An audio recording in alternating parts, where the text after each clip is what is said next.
என்ன மாதிரியான கிரகங்கள் இந்த 7ஆம் வீட்டையும் 8ஆம் வீட்டையும் பார்க்குறாங்க. அதன் பார்வையின் பலம் யாருடைய பார்வை, எந்த கிரகத்தின் பார்வை பட்டிருக்கு? லக்னாதிபதி எப்படி இருக்காரு? அனைவருக்கும் என் இனிய காலை வணக்கங்கள். ஏகாதசி விரதம் இருப்பவர்கள் வாழ்க்கையில் அவர்களுக்கு தேவையான உத்தம பொருட்கள் அனைத்தும் கிடைக்கப் பெறுவார்கள். பகவான் ஸ்ரீ விஷ்ணு அவர்களுக்கு அருள் புரிவார். இன்றைய பஞ்சாங்கம் பார்ப்போம். இன்றைய தேதி 29ஆம் தேதி 1ஆம் மாதம் 2026 வியாழக்கிழமை, தமிழ் மாதம் தை. இன்றைய சூரிய உதயம் 7:30க்கு, சூரிய அஸ்தமனம் 7:21க்கு. இன்றைய திதி வளர்பிறை ஏகாதசி. வளர்பிறை ஏகாதசி முடியும் நேரம் இன்று மாலை 4:25க்கு. அதன் பிறகு துவாதசி ஆரம்பமாகும். இன்றைய நட்சத்திரம் ரோகிணி. ரோகிணி நட்சத்திரம் முடியும் நேரம் காலை 10:01க்கு. அதன் பிறகு மிருகசிரிஷம் ஆரம்பமாகும். இன்றைய யோகம் மரண யோகம். நல்ல நேரம் காலை 11:56 மதியம் 1:25 வரை. அதன் பிறகு மாலை வேளையில் 5:52 7:21 வரை. ராகு கால நேரம் மதியம் 2:54 4:23 வரை. யமகண்ட நேரம் காலை 7:29 8:58 வரை. கூலிகன் காலை 10:27 11:56 வரை. சந்திராஷ்டம ராசி இன்று துலாம் ராசி அன்பர்களுக்கு சந்திராஷ்டமம். இவர்களுக்கு இன்று இரவு 9:01க்கு சந்திராஷ்டமம் முடிவடைந்து அதே வேளையில் விருச்சக ராசி அன்பர்களுக்கு சந்திராஷ்டமம் ஆரம்பமாகும். இன்றைய ராசி பலன் பார்ப்போம். மேஷ ராசிக்கு மேன்மை, ரிஷப ராசிக்கு சாதனை, மிதுன ராசிக்கு ஆதாயம், கடக ராசிக்கு சுகம், சிம்ம ராசிக்கு வெற்றி, கன்னி ராசிக்கு ஆதரவு, துலாம் ராசிக்கு புகழ், விருச்சக ராசிக்கு அமைதி, தனுசு ராசிக்கு நட்பு, மகர ராசிக்கு உயர்வு, கும்ப ராசிக்கு சுபம், மீன ராசிக்கு பிரித்தி. இன்றைய விசேஷம் சர்வ ஏகாதசி விரதம். தொடர்ந்து நம்ம பதிவில் என்ன பார்க்க போகிறோன்னா, பொதுவாகவே ஜாதகம், அதாவது தன்னுடைய பெண்ணுக்கு வரன் பார்க்கும் பொழுது அந்த பெண்ணோட ஜாதகத்திலோ அல்லது ஆணுடைய ஜாதகத்திலேயோ இந்த 7ஆம் இடம் என்று சொல்லக்கூடிய இடத்துல ராகு கேதுகள் இருந்தால் ரொம்ப பயப்படுறாங்க. மட்டும் இல்லாமல் ஆண்களுடைய ஜாதகத்திலையும் அப்படித்தான் நாகதோஷம் என்று எடுத்துக்கொள்கிறார்கள். அப்படி இருக்கிற பட்சத்தில் ரொம்ப பெண்களுடைய ஜாதகத்தை வந்து இந்த ஜாதகம் தோஷமான ஜாதகம் என்று தவிர்த்துடுறாங்க. இந்த ஜாதகத்தை, அதாவது 7ஆம் இடத்திலோ பெண்களுக்கு மாங்கல்ய ஸ்தானம் என்று சொல்லக்கூடிய 8ஆம் இடத்துல ராகு கேதுகள் இருப்பதை வந்து முக்கால்வாசி இந்த மாதிரி ஜோதிடர்கள்ட்ட கொண்டு போய் கேட்கும் பொழுது அந்த வரன் வீட்டுக்காரர்கள் வந்து வேணான்னு சொல்கிறாங்க. அதே மாதிரி சில இடங்களில் பெண் வீட்டுக்காரர்களையும் இந்த மாதிரியான அமைப்புள்ள ஜாதகத்தை எடுக்க மாட்டுறாங்க, பயப்படுறாங்க. பல குழப்பங்கள் இவர்களுக்கு இருக்குது. ஏன்னா நிறைய விஷயங்கள் அவங்க வந்து கேள்விப்பட்டிருக்காங்க.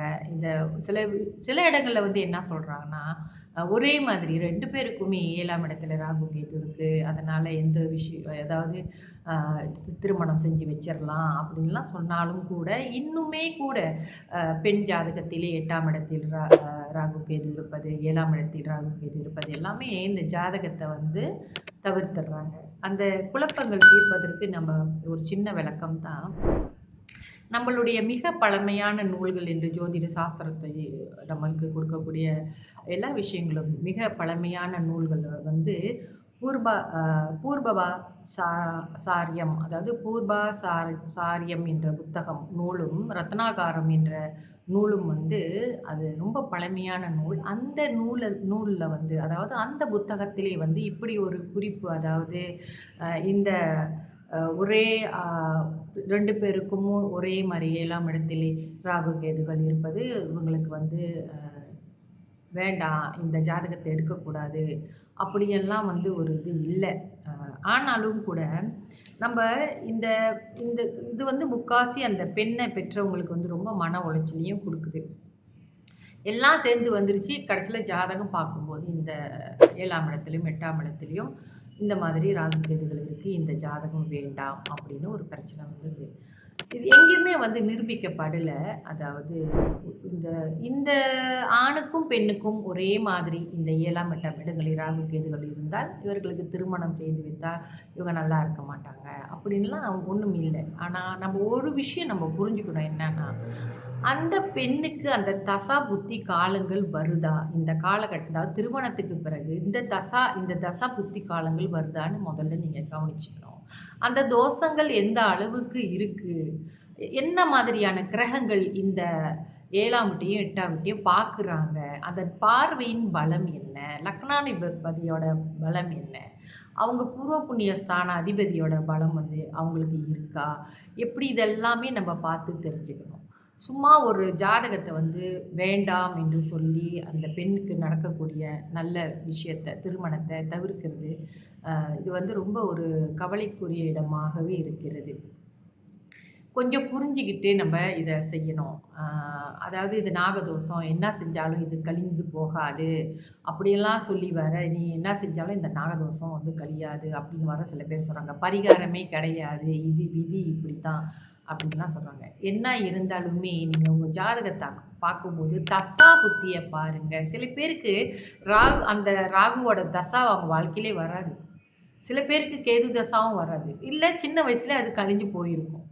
அப்படி அந்த நாதரும், புத்திநாதரும் தசா நடத்தும் பொழுது தான் அந்த மாதிரியான விஷயங்கள், அந்த இடத்துக்குரிய, அந்த பாவங்களுக்குரிய விஷயங்கள்லாம் நடக்கும். அது வந்து ஒரு நல்ல காரியமா இருந்தாலும் சரி, அது ஒரு நல்ல விஷயமாக இருந்தாலும் சரி, கெட்ட விஷயமா இருந்தாலும் சரி, தசாபுத்தி நாதர்கள் தான் அதை நடத்தி வைப்பார்கள் என்பதை மறந்துவிடக்கூடாது. அதனாலே இந்த மாதிரி ஜாதக அமைப்புள்ள பெண்களுக்கும் சரி, ஆண்களுக்கும் சரி, தயவு செய்து நல்ல அந்த ஜோதிடத்தை நல்லா கணிச்சு பாருங்க. ஒரு இடத்துல நீங்க இந்த ஒரு பொருத்தம் பார்க்கும் பொழுது, ஒரு இடத்துல 2 இடத்துல 3 இடத்துல பார்க்கறது கூட தவறு இல்ல. சில பேர் நினைப்பாங்க, நெறையா போய் பார்த்தா நெறையா குழப்பங்கள்னு. நான் யாருக்கு சொல்றேன்? குழப்பம் இல்லாதவங்களுக்கு பிரச்சனை இல்ல. ஆனா இந்த விஷயங்கள வச்சு குழப்பிக்கிறவங்களுக்கு தான் நெறையா வந்து தெளிவு தேவைப்படுது. அதனால இந்த குழந்தைங்களுக்கு, இந்த நம்ம வீட்டு பிள்ளைங்களுக்கு நடக்கக்கூடிய திருமணத்த வந்து இந்த மாதிரி விஷயங்களெல்லாம் சுட்டிக்காட்டி, அத சரியா கவனிக்காம, இல்ல அந்த பொண்ணுக்கு 7ஆம் இடத்துல இப்படி இருக்கு, 8ஆம் இடத்துல இப்படி இருக்கு, திருமணம் செஞ்சு குடுக்காதீங்க அப்படின்னு தனிப்பட்ட ஒரு ஃபேவரட்டான ஒரு ஜோதிடர் இருப்பாங்க. அவங்க பேச்ச கேட்கறது, இந்த மாரிலாம் இருக்காதீங்க. நம்ம வந்து கொஞ்சம் ஆராய்ச்சி பண்ணி பார்த்து இதில நீங்க ஈடுபடுங்க. திருமண வாழ்க்கை என்பது மிக முக்கியம் தான். மாங்கல்ய ஸ்தானம் என்பது மிக முக்கியம் தான். ஆனால் அந்த தசா புத்தி நடக்குதான்னு பார்த்துக்கங்க. அது ரொம்ப முக்கியம். அந்த தசாநாதனும், புத்திநாதனும் என்ன செய்கிறார்கள்? திருமணத்திற்கு பிறகு எப்படிப்பட்ட அவர்களுக்கு வந்து இப்ப திருமணம் பேசுறீங்கன்னா, அடுத்த என்ன தசா நடக்க போகுது? தசா சந்திப்பு 2 பேருக்கும் எப்படி இருக்குன்னு, நெறைய விஷயங்கள் இருக்குங்க. இந்த ஒரு விஷயத்த வச்சுக்கிட்டு, 7ல வந்து ராகு இருக்காரு, 8ல வந்து கேது இருக்காருன்னு சொல்லிக்கிட்டே, அந்த விஷயங்கள வந்து ஒரு நல்ல காரியத்த தள்ளி போடாம, நல்லா ஆராய்ச்சி பண்ணி, மனதைரியத்தோட இறங்குங்க. இதில வந்து நம்பளுக்கு பழக்கவழக்கங்களும் ரொம்ப முக்கியம். இப்ப இருக்கிற காலகட்டத்தில வந்து சின்ன சின்ன விஷயத்துக்கெல்லாம் திருமணமானவர்கள்லாம் ரொம்ப டென்ஷன் ஆயிடுறாங்க, சண்டை போட்டுக்கிறாங்க, விட்டு குடுத்து போகும் தன்மையெல்லாம் ரொம்ப குறைஞ்சிருச்சு. அப்படி இருக்கும் பட்சத்தில, நம்ம வாழ்க்கைய வந்து நம்ப வாழ்க்கை நம்ப கையில. அத மறந்துறாதீங்க. ஜோதிட சாஸ்திரம் நம்மளுக்கு ஒரு வழிகாட்டி தான். நம்மளுக்கு ஒரு ஒரு தெளிவான, ஒரு வெளிச்சமான இடத்துக்கு கூட்டிட்டு போக்கூடிய சக்தி உள்ளது தான் நம்ம ஜோதிட சாஸ்திரம். அதையே வைத்துக்கொண்டு பிள்ளைங்களுக்கு கிடைக்கக்கூடிய வாழ்க்கையெல்லாம் வந்து தள்ளி போட்டு வீணாக்கிறாதீங்க. நம்மளோட சந்ததிகள் வந்து நல்லா வளர்ச்சி அடையணும். நல்ல திருமணம் செய்து, நல்ல குழந்தை குட்டிகள பெத்து, நல்ல ஒரு ஜெனரேஷனா நம்மலாம் உருவாகணுன்றத மறந்துறாதீங்க. இதெல்லாம் கவனத்துல எடுத்துக்கங்க. ஒரு நாகதோஷம் இருக்கு. 7, 8ல ராகு கேது இருக்காங்க. திருமணம் செஞ்சு வச்சா இப்படி ஆயிரும், அப்படி ஆயிரும் அப்படிலாம் இல்ல. எந்த அளவுல அந்த தோஷம் இருக்கு? யாருடைய பார்வை, எந்த கிரகத்தின் பார்வை பட்டிருக்கு? லக்னாதிபதி எப்படி இருக்காரு? 5ஆம் வீட்டுக்காரர் பூர்வ புண்ணிய ஸ்தான அதிபதியின் தொடர்பு இருக்கா? அ அவங்களுக்கு சப்போர்ட் இருக்கா? எல்லாமே நம்ம பார்க்கணும். இது சின்ன வயசுலயே நீங்க கண்டுபிடிச்சிட்டீங்கன்னா, உங்க மகனுக்கோ அல்லது மகளுக்கோ 7லயும், 8லயும் இந்த மாரி கிரகங்கள் இருக்கிறது என்றால், அதுக்கு தக்கவாறு அந்த பிள்ளைங்கள நீங்க வளர்க்கணும். அவ்வளோதானே. அதுங்களுக்கு நல்லத சொல்லிக் குடுத்து வளர்க்கணும். அவ்வளோதான். நம்மளோட ஆட்டிட்யூட்ஸ் நல்லா பெஸ்ட்டா இருந்துச்சுன்னா, மத்தத பத்தி நம்ம ரொம்ப கவலைப்பட வேண்டிய அவசியம் இல்ல. கடவுள் துணை நம்மளுக்கு இருக்கு. நம்ப தெய்வ பக்தி உள்ளவர்கள், நம்ப வந்து ஆச்சாரமா நடந்துக்கிறோம் அப்படின்னு சொன்னாலே, இறைவனோட அருள் நம்மளுக்கு இருக்கும் என்பதை மறந்து விடாதீர்கள். எந்த பயமும் வேண்டாம். நம்ம வீட்டு பெண்களுக்கும் சரி, ஆம்பள பிள்ளைங்களுக்கும் இந்த மாரி தோஷங்களால பயந்து கொண்டு இல்லாமல் திருமணம் செய்து வைக்க பாருங்கள். நன்றி, வணக்கம்.